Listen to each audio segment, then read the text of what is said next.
Kia ora. Welcome back to External Achievement Standard 1.12 Chance and Data, the 2020 version. Here we have African elephants. A random sample of 55 from zoos and from the wild are selected.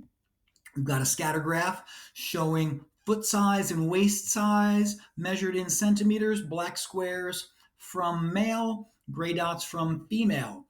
What is the comment on the chance of an African elephant having a waist size greater than 450? Here's our waist size. There's 450. It looks like we have Tahi, Rua, Toru, Fa. So 4 out of 55 have that waist size.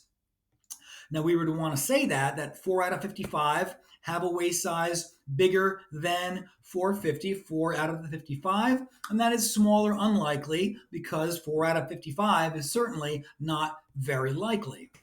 Okay, next question. We've got our African elephant waist size versus foot size. We're asked to draw a line that best fits the relationship between foot size and waist size. When we're drawing that, you want a straight line because this is definitely linear data. You want that line to go right through the middle of everything. So something like that. A little higher, a little lower is fine, but right through the middle of everything is what we're looking for. And then comment on the strength. Well, are most of those dots fairly close to the line of best fit? Yeah, they do seem to be. So we've got a moderately strong relationship, linear as well. Let's see how we did on that one. So that's what we did, and that's what they suggested. Yeah, we did pretty good. And as far as the strength is moderately strong, because most of the points form a reasonable narrow band, or most of the points lie reasonably close to the line of best fit. Well done.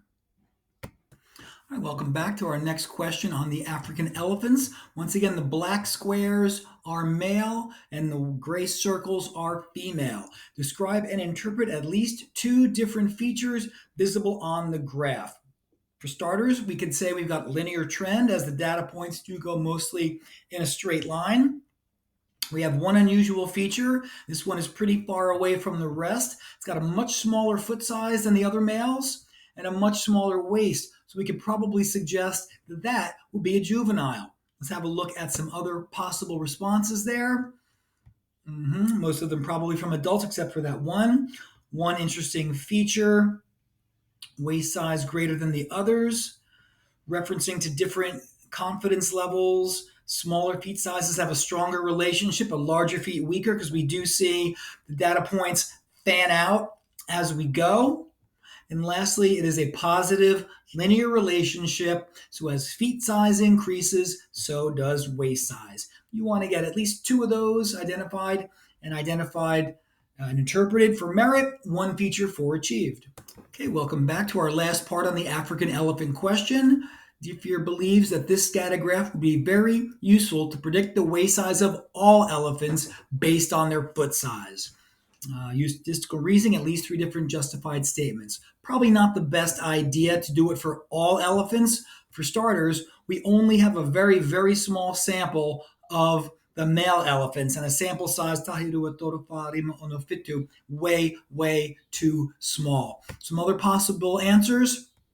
This is only one sample, and sampling variability is likely to alter the results. In other words, every time you take a sample, the results will be different. So one sample, not good enough. As we said earlier, that sample was only from African elephants, but not all elephants are from Africa, so predictions cannot be made. Also doesn't say which in this sample are from the zoo and which are from the wild. That's something we'd want to know. As we said earlier, only 7 male elephants, and that's not a sufficiently large sample size. Also, the graph would not be very useful as the relationship is not that strong. We see it spreads out considerably there, making it not very good for predicting. And lastly, the overall sample size of 55 is adequate, but a much, much larger sample size would be better to reduce errors.